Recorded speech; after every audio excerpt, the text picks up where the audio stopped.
Good afternoon, everyone. My name is Jeff Cooper, Health Commissioner at Public Health Dayton, Montgomery County. Thank you for being here today. It's another opportunity for us to provide up-to-date information to you regarding our response actions around COVID-19. We're very fortunate again today to have Mayor Nan Whaley from the City of Dayton to make some comments, as well as Sarah Hackenbrack from the Greater Dayton Area Hospital Association. So we learned today at Governor DeWine's news conference, based on all the available information, that we should take a lot of pride in the fact that we are flattening the curve. So the work that we're doing around social distancing is effective. It's allowing our hospitals time to be prepared for the surge of our peak in cases, and today we were informed that that's estimated to be somewhere between April 15th and May 15th. So we're nowhere near done with this issue, and we need to continue to strictly adhere to that stay-at-home order. We learned today also that the stay-at-home order will be extended through May 1st. And we understand the challenges that that represents for many businesses, many individuals. But this is a matter of life and death, and we have to assure the safety and the health of our population. We were informed today that there will be a dispute resolution panel established in the new stay-at-home order. That's good in our perspective, because that assures consistency and fairness across Ohio. Right now, the interpretation and the enforcement of this order clearly is not being done uniformly within all counties. This will enable that uniformity that we so desperately need to make sure that we're being fair to everyone. In terms of retail establishments, yes, those continue to operate, those that are deemed essential, and we were informed today that the new order will require each of those entities to establish a number, a maximum occupancy limit, that then they will need to post on their business and then control the number of patrons that are inside that business. That's really important as well. We learned as well that people traveling to Ohio are going to be asked to self-quarantine for 14 days. Obviously, there will be exceptions associated with border crossings, and Governor DeWine gave some examples of that. He also talked about using best judgment for weddings and funerals, and we would ask all Montgomery County residents to do the same as well. Campgrounds and swimming pools, unfortunately for kids, are going to be closed at this time. Organized sports, which are so essential to the development of children and adults, are going to remain closed.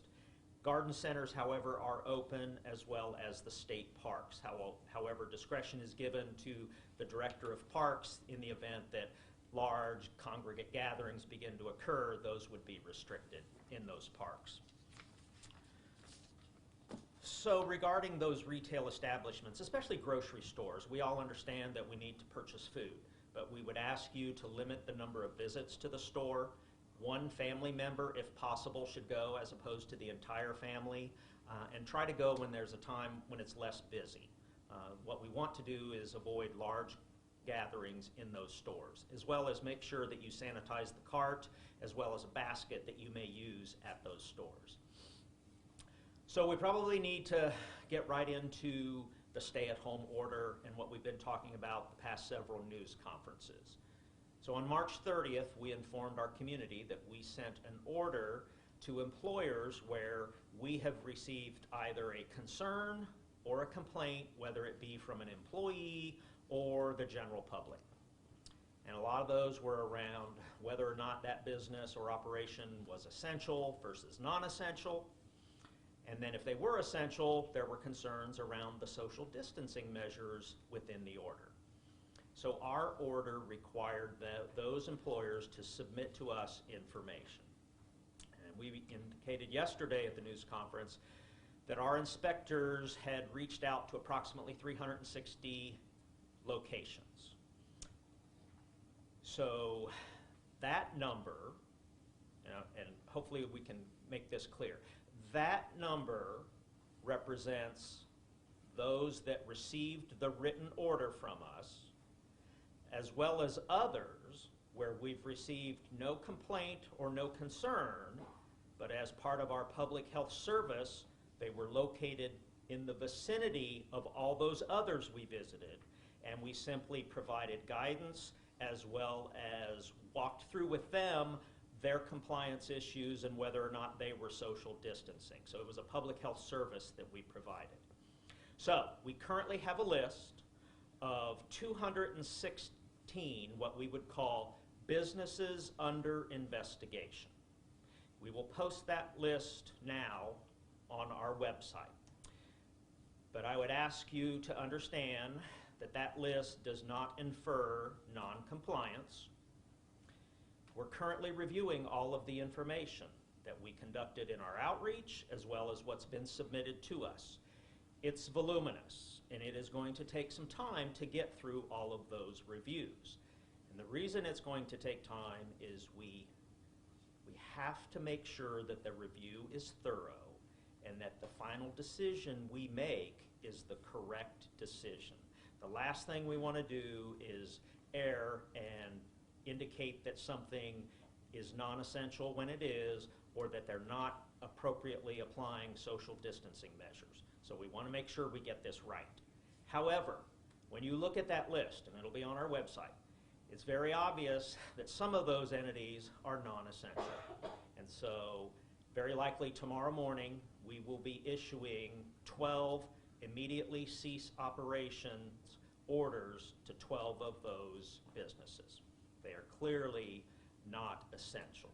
And so we will then place those written orders to each of those entities on our website as well. Those include examples such as vape smoke shops, private clubs that are still operating, video store type games, pet grooming entities, as well as a retail entity. So this isn't easy for any of us. We understand the economic burden that it places on our community as well as our state, but our lives are more important than that, and we have to protect our citizens. Please understand this is a monumental task. This isn't something that is part of the routine duty of public health, but we're doing this to the best of our ability. Obviously, we continue to receive calls on a daily basis, and so that list of 216 will continue to grow, and we'll then review that information and issue additional cease to operate orders if it's warranted. But we certainly have to assess the validity of the complaints we're receiving, and we want to do it very thoroughly. All right, so with that then, we would like to invite Mayor Nan Whaley to the podium.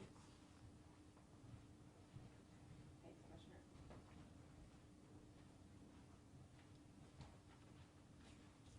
So appreciate, again, all of the Commissioner's work and his staff's work as I think I would argue that probably Dayton Montgomery County are being the most thorough through this process, as I've heard of other processes across the state, to make sure that we're as fair as possible to everybody. I don't have a lot today. As the governor mentioned today, as he extends this order till the end of the month, I know that is probably very hard news for many to hear, that we are now ordered to do everything as our part to stay at home and to do this order till the end of April. It's hard on all of us. It's difficult to really have this now normal, as we call it, to change our behavior. But I have to say and just encourage how important it is, and how your behavior of doing what is the law and what is expected of you is making such a great difference in this community. And just want to encourage everyone to continue to do that work each and every day. This is a huge process. You know, when we think about where we were just March 15th to now, it is definitely different. And we know that people are getting very frustrated with systems that just frankly weren't built for a time like this. I ask folks to continue to be patient as unemployment continues to ramp up, as we do everything in our power to prepare our health system for what is here in the Dayton region. I'm going to tomorrow do an effort with Twitter that they're doing with mayors across the country at 1 o'clock, 1 p.m. People can tweet in their questions. It's under, I think it's at Ask the Mayor. I know the governors did this today. Tomorrow the mayors are doing them. So hashtag Ask Nan tomorrow at 1 p.m. to get the answers that you can possibly get. And we'll try to get them as quickly as possible, as we usually do on social media. And just want to thank you all for your diligent work. I know it's beautiful out there. In the order, it explicitly points out that organized sports are not allowed, but that doesn't mean you can't bicycle or walk your dog or enjoy some of this weather, which I encourage you to do. Just do it far away from everyone else. Have a great day.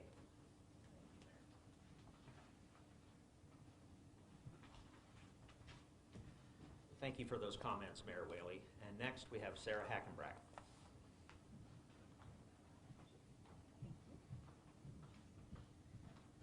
Right. Good afternoon, everyone. Thank you, Commissioner Cooper. Thank you, Mayor Whaley. And thank you to all of you at home and all of you listening from other places. We recognize that this is a hardship and this is a very different way of life than what many of us have been used to before this period of time. And so the extension of the governor's stay-at-home order is really critical for where we are right now in our efforts to flatten the curve for all of Ohio. We know that testing is still limited in the state of Ohio, and many of you may either come in contact with someone with COVID-19 or you may be a carrier of COVID-19. And so we need you to stay home and to stay isolated and to stay safe in order to give our hospitals and our healthcare workers a fighting chance as that curve and that surge comes and hits our own community in the next month. We know that that type of action and staying at home, isolating, staying 6 feet away from your fellow citizens that you don't live with, washing your hands on a regular basis with soap and water for 20 seconds, and limiting the number of outings and activities that you do to run to the grocery store or to pick up pharmacy medications will actually help us impact the number of cases that we have here in the Dayton region. Your actions and the choices that you make today will also help us make sure that we reduce the number of people who need inpatient hospitalization care. And that is really where impacting that curve is going to help save lives right here in the Dayton area. So the work that you're doing, the challenges that you're facing by staying at home and by adjusting your lives and your schedules will help save a life, and you will help protect our healthcare workers. So I thank you, and we appreciate the services that you're doing by staying at home, and we want to know that we are in this with you. Thank you.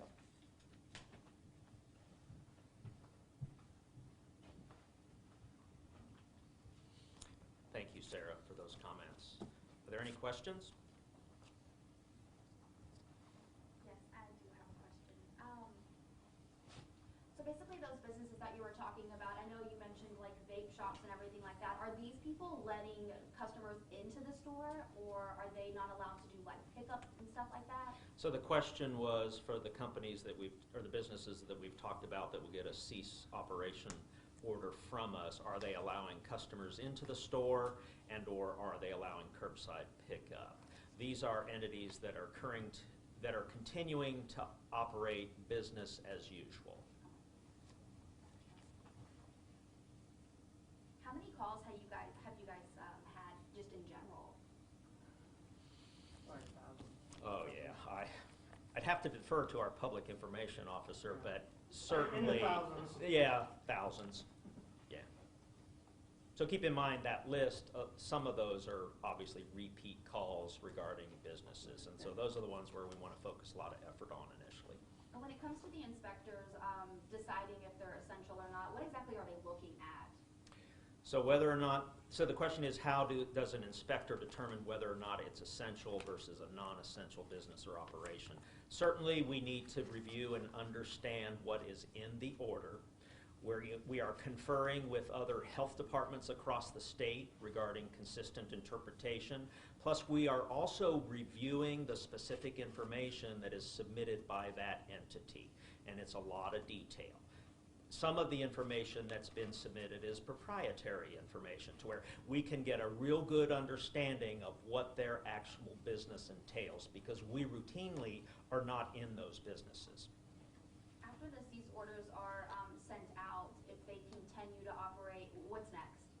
So we would go through the administrative process that's available to us. I think we're all familiar with what happened yesterday with the Ohio Attorney General issuing a cease order operation for Hobby Lobby.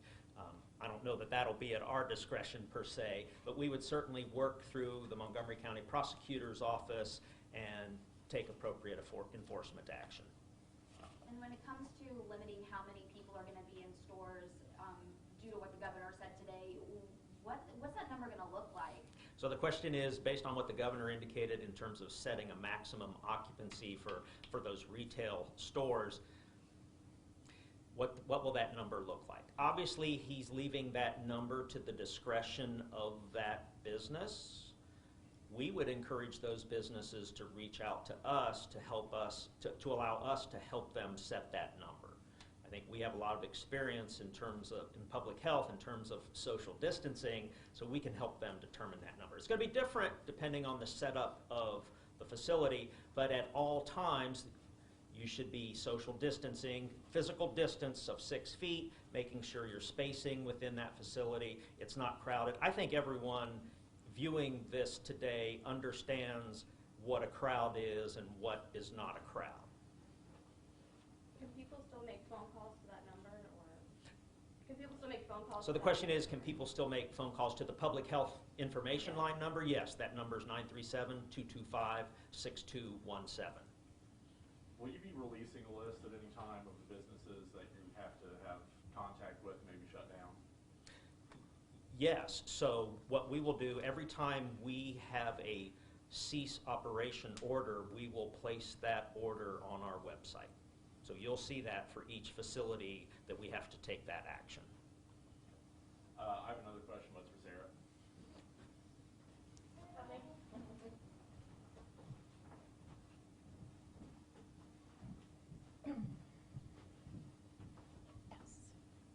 Dayton Children's spoke with us about its plans to potentially take on younger adults.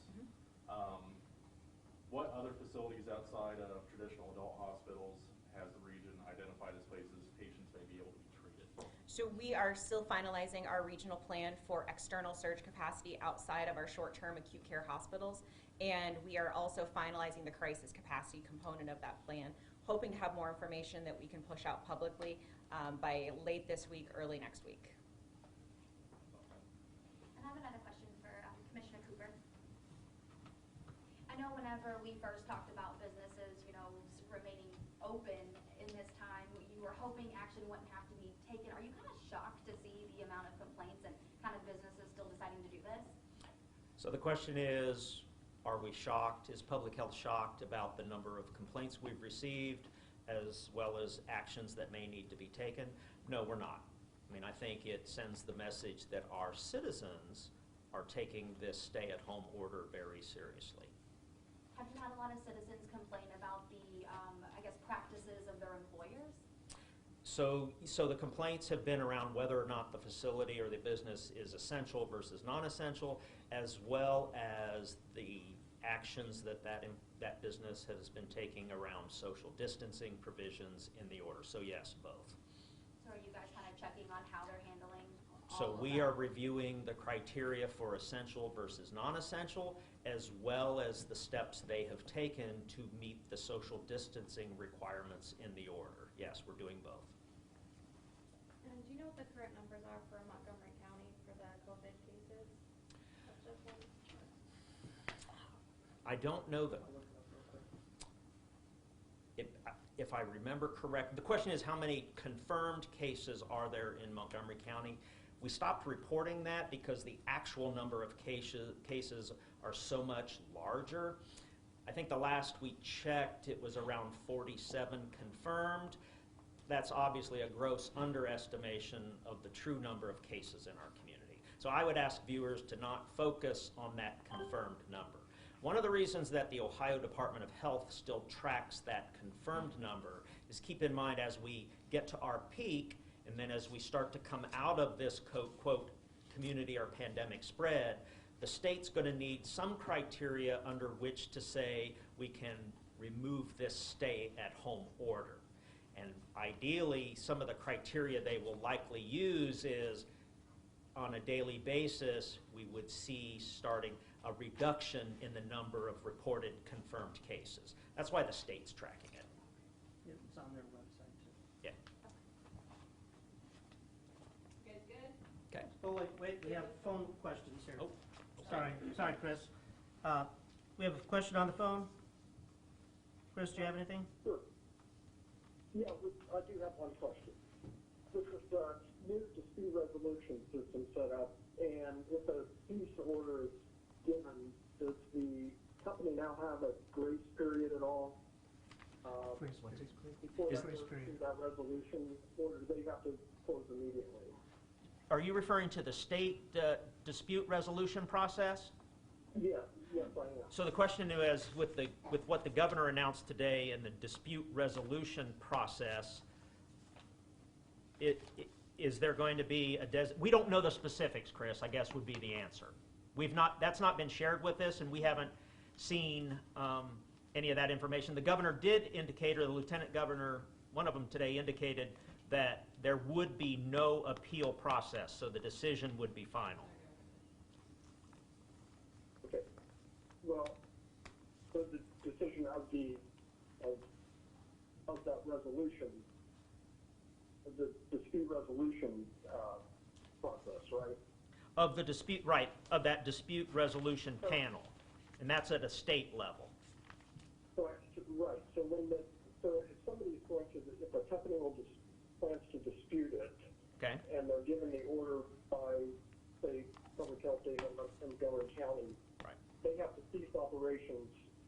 They cease, so if the question, right, so the question is, if they receive an order to cease operations from us, they would have to do that immediately until a decision is made if it's reversed by the dispute resolution panel. So they cannot, okay, I got you. Yeah. All right, thanks. Okay. Is that it, Chris? Is that it? That's it. Okay. I think that's all we have. Anybody else on the line join us in the middle? Okay, thank you very much, everybody. All right. Thanks, Chris. Thanks, everyone.